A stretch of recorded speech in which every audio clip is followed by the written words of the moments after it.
अस्सलामुअलैकुम वरहमतुल्लाहि वबरकातुहू। आप सब कैसे हैं? अल्लाह ताला आप सबको ठीक रखे। स्कूल की वापसी पे जब हम आ रहे थे तो यहाँ पे बस आई थी क्योंकि रियूस हॉकी चैम्पियनशिप जीत चुका है, उसकी सेलिब्रेशन थी।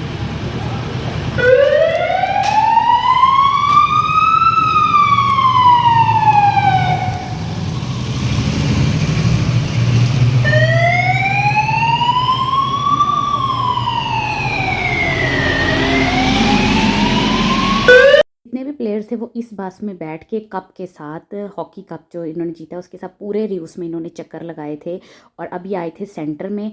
और जितने भी प्लेयर्स थे उन्होंने अब सेलिब्रेशन करनी थी प्लासा प्रेम में, क्योंकि इसकी बाकायदा अनाउंसमेंट हुई थी। तो ये जितने भी प्लेयर्स थे बस से उतरे थे और प्लासा प्रेम, ये जो घोड़े वाला प्लासा कह ले, इधर उतर के इन्होंने फुल जो है वो सेलिब्रेशन की थी। और सिक्योरिटी इतनी ज़्यादा थी, इतनी ज़बरदस्त सिक्योरिटी थी। लेकिन ये अपने जो प्लेयर्स जीते हुए थे उन्होंने अपनी आम लोगों के साथ, अपने फैंस के साथ ये सेलिब्रेशन की थी कि नॉर्मली हर बंदा उनके साथ जाके तस्वीरें बना रहा था, मीडिया था इधर।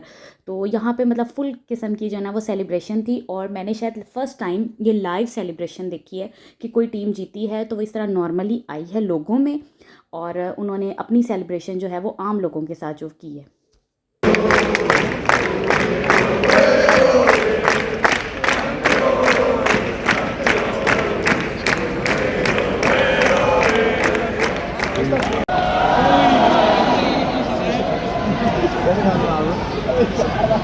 एक दिन भी लगाया था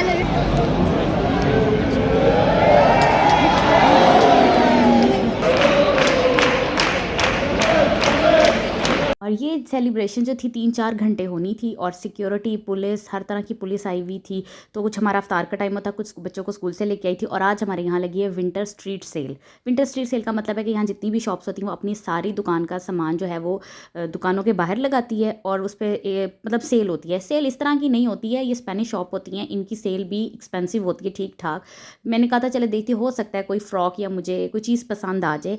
लेकिन नॉर्मली स्पेनिशों के कपड़े जो होते हैं वो हमें नहीं कह ले हम नहीं पहन सकते, क्योंकि जो फ़्रॉक पसंद आता है उसमें बाजू नहीं होते और जो बाजू भी होते हैं उनके गले बहुत बड़े होते हैं।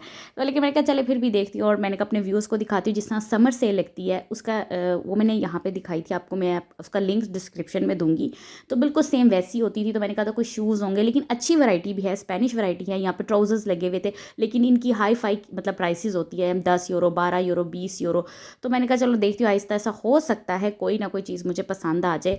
और ज़्यादातर तो यहाँ पे जो सस्ती चीज़ें तो कोई नहीं होती, सिर्फ यहाँ पे 2 शॉप्स हैं जिसमें इस स्ट्रीट सेल में थोड़ा फ़ायदा होता है। एक मिसाको बैग पे और एक 4x4 शॉप थी, लेकिन वो अब बंद हो चुकी है। वहाँ पे बहुत अच्छे आपको जो है वो कपड़े मिल जाते हैं। तो यहाँ पे भी मैं देख रही थी कुछ स्लीपिंग सूट थे बच्चों के, तो मैंने कहा हो सकता है। अच्छा, यहाँ पे एक चीज़ होती है, सेल में मिक्स चीज़ होती है और ये प्राइसेस इतनी फ़र्क नहीं होता, दुकान के अंदर दुकान के बाहर सेम प्राइस होती है, थोड़ा सा फ़र्क होता है। हाँ, लेकिन बहुत सारे लोग इसको ख़रीद भी लेते हैं और बहुत सारे इनका असूल है, इन्होंने लगानी लगानी है, कोई ख़रीदे ना ख़रीदे, एक अच्छा लगता है। उसके बाद यहाँ पे कॉस्मेटिक शॉप बहुत ज़बरदस्त है, परफ्यूम शॉप है। इसके परफ्यूम्स जो थे वो भी एक्सपेंसिव थे, मतलब 70-70, 80-80 यूरो का परफ्यूम वो सेल में दे रहे हैं और 35 यूरो का मस्कारा दे रहे हैं। तो मैंने कहा चलो छड्डो पर मैं फिर कभी सस्ती सेल से ले लूँगी। और अभी मैंने कहा इतना मेकअप क्या करना है। ये परफ्यूम्स बहुत अच्छे थे, इनकी खुशबू बहुत अच्छी थी, तो ये मुझे पसंद आए थे। तो हमारा ने कहा था मामा मैंने जिम क्लास के लिए लेना है, तो फिर एक नहीं मैंने 2 लिए थे। मैंने कहा चलो ट्राई करते हैं, अगर ये अच्छे हुए मतलब इसकी टाइमिंग ज़्यादा हुई परफ्यूम की तो ले लेंगे, मतलब फिर दोबारा ले लेंगे। तो अभी हमने 2 लिए, उसका बिल करवाया, बिल करवा के फिर मैं एक और शॉप पे गई। वहाँ पे भी बहुत ज़बरदस्त जो है वो फ्रॉक्स लगे हुए थे और यहाँ पे बहुत ही शानदार पाकिस्तानी स्टाइल के फ्रॉक्स थे। कपड़ा भी बहुत अच्छा था और चमकीले डिज़ाइनिंग वाले। लेकिन इसकी जो प्राइस थी ना 49 यूरो, मतलब 50 यूरो का जो है वो आपको एक फ़्रॉक मिलेगा, 50 का। और उसके बाद ये मिसाको बैग की मैं बात कर रही हूँ कि ये इसके बैग इस सेल में जो है इसकी प्राइसेस जो हैं वो थोड़ी सी कम नहीं बल्कि काफ़ी हद तक कम होती है। तो यहाँ पे बहुत अच्छे प्यारे प्यारे बैग लगे हुए थे, मैं देख रही थी। और लेकिन ये सारे कॉलेज गोइंग या यंग्स गर्ल वाले जो थे वो बैग थे।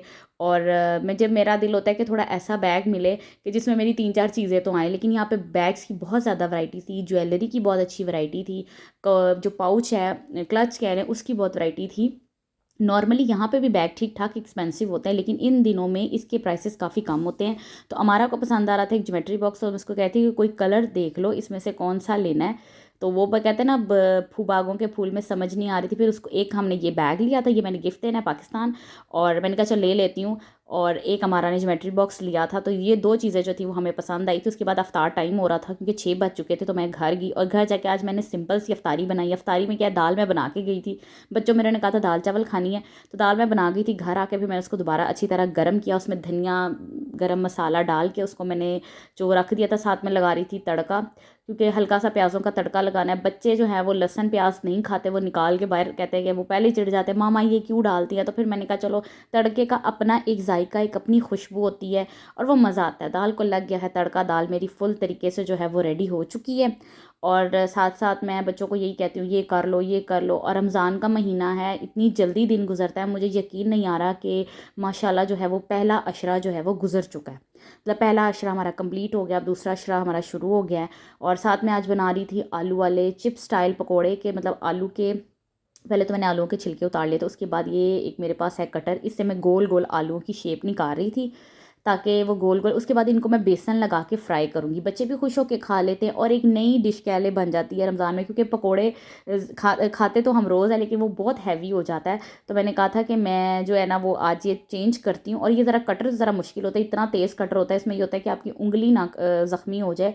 तो उस हिसाब से जो मुझे आराम आराम से जो है वो मैं आलूओं के कतले कह ले या आलूओं के पीस कह ले, वो मैं बना रही थी। और ये बड़े अच्छे मेरे बन चुके थे और इसको मैंने रख दिया था हल्का सा नमक लगा के, पानी पहले नमक लगा के रख देती हूँ, उसके बाद उसको धो लेती हूँ। उसके बाद मैं साथ ही इसमें बेसन की वो बना रही हूँ पेस्ट कह लिया, जिसमें जिसमें मैंने आलूओं को डिप करके फ्राई करना है। तो उसके लिए मैंने नॉर्मल सा अंदाजे से ही बेसन ले लिया। तो उसमें अपने सादे नमक मिर्च में डालती हूँ, नमक, रेड मिर्चें कह ले, चिली फ्लेक्स पीसी हुई, गरम मसाला पीसा हुआ होता है, सूखा धनिया मैंने थोड़ा सा दादड़ किया होता है, अजवाइन मैं इसमें डालती हूँ, थोड़ा सा मैं हरा धनिया डाल देती हूँ। और नॉर्मल पानी के साथ इसको अच्छी तरह जो है वो इसकी बना ले, ताकि इसमें कोई गुठली ना रह जाए। अच्छी तरह इसकी जो है वो पेस्ट बना ले, अच्छी तरह इसका घोल बना ले।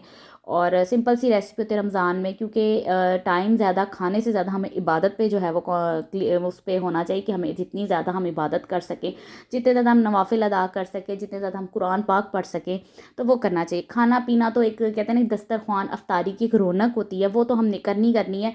क्योंकि इस दिन अल्लाह ताला की तरफ से ऐसा होता है कि हम रोज़े की हालत में इतना काम कर लेते हैं, इतना ज़्यादा किचन का काम भी कर लेते हैं और बिल्कुल रोज़ा जो है वो महसूस ही नहीं होता।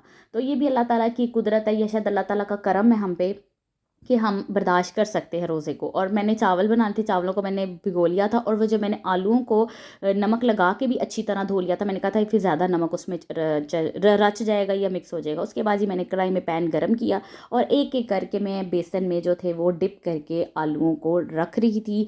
वीडियो अच्छी लगे वीडियो को लाइक करें, चैनल को सब्सक्राइब नहीं किया तो चैनल को सब्सक्राइब करें और बेल आइकन का बटन तो ज़रूर प्रेस किया करें, ताकि आने वाली अच्छी अच्छी वीडियोज़, अच्छी अच्छी रेसिपीज़, मेरे अच्छे अच्छे व्लॉग्स, मेरी अच्छी अच्छी बातें आपको मिलती रहें। और इसी तरह एक एक करके मैंने सारे जो थे वो आलू उनको डिप करके उसमें रख दिया। तो इसको हल्की सी आंच पे पकाना होता है, क्योंकि ज़्यादा तेज़ आंच पे ऊपर से फ्राई हो जाएगा लेकिन आलू जो होगा वो अंदर से कच्चा रह जाएगा। तो पहले तो नॉर्मल सी आंच रख के ऑयल को गर्म कर ले, फिर एक एक करके डिप करके इसमें सारे आलूओं को रख के नॉर्मल सी धीमी आंच पे पकाए, ताकि जो आलू है वो अच्छी तरह पक जाए। अच्छा जी, अब मेरे चावलों का पानी जो था वो बॉयल हो चुका था, साथ साथ मैं चावल बना रही थी, साथ साथ मैं पैन में जो है ना इसके वो बना रही थी। मतलब ट्रिपल काम मैंने शुरू किया हुआ था और रोज़े का टाइम जल्दी हो रहा था और आलू इस पर टाइम लगता है। तो मैंने कढ़ाई के साथ पैन, पहले फ्राई पैन रखा, फिर मैंने कढ़ाई भी निकाल ली। मैंने कहा दोनों काम जल्दी करूँ, क्योंकि इस पर टाइम लगता है, क्योंकि इसने आराम आराम से पकना होता है। थोड़े से मेरे पोटैटोस कह ले, पकौड़ा कह ले या पोटैटो चिप्स कह ले, ये निकल आए थे बड़े आराम से। उसके बाद जी चावल भी मेरे बहुत अच्छे पक गए थे। तो मैंने कहा था चावलों को एक दफ़ा खोल देती हूँ, उससे ये होता है कि जो चावल अगर एक दो रह भी गई है कन्नी नहीं कच्चा, अगर कच्चापन चावलों में रह गया तो एक दफ़ा हिला के इसको दोबारा आप 2-3 मिनट के लिए दम पे रख दे, तो आपके चावल बेहतरीन पकेंगे अगर थोड़ी सी कसर है। उसके बाद जी एक एक करके सारे, रोज़े का टाइम हो रहा था और बच्चे जिनके नहीं है रोज़े, वो जो ज़्यादा कहते हैं ना जिन बड़े रोज़ेदार, वो होता है मामा कितना टाइम रह गया, क्या रह गया, जल्दी कर दे, कितना वो बड़े रोज़ेदार हैं। तो बच्चों को रोज़े का एक अपना होता है। मेरे बच्चों को होता है कि जिस दिन पकोड़े समोसे ये ऐसे दस्तरखान सजा हुआ है ना, ये हमारा रमज़ान है। मेरे दोनों छोटे बच्चों को ये पता है रोज़ा है, मम्मा आज रोज़ा है। मैं कहा हाँ जी आज रोज़ा है। तो जी टेबल दस्तरखान लगने लगा है, मेरी सारी रेडी हो चुकी है, चावल मैंने प्लेट में डाल लिए थे और साथ साथ मैंने कहा था थोड़ी सी भाप भी निकल जाएगी और थोड़ा इनको मैं कहती हूँ बैठ के दुरूद शरीफ पढ़ो, अल्लाह ताला से दुआ करो अपने लिए, क्योंकि ये हमारे लिए बहुत अच्छा महीना है। और साथ ही जो है वो हर चीज़ रेडी हो चुकी है। और वीडियो बनाने का यही होता है कि मैं अपने व्यूअर्स को बताऊं कि स्पेन में रह के भी हम पाकिस्तानी देसी खाने खाते हैं। कोई ये हमारी कोई शोखियाँ नहीं है, ना कोई हम वैसे हैं, सिंपल सी हर चीज़ है। और दस्तरखान हो चुका है रेडी और अफ्तारी का टाइम हो चुका है। इंशाल्लाह ताला फिर मुलाकात होगी। अपना और अपने घर वालों का बहुत सा ख्याल रखिएगा। अल्लाह हाफिज़।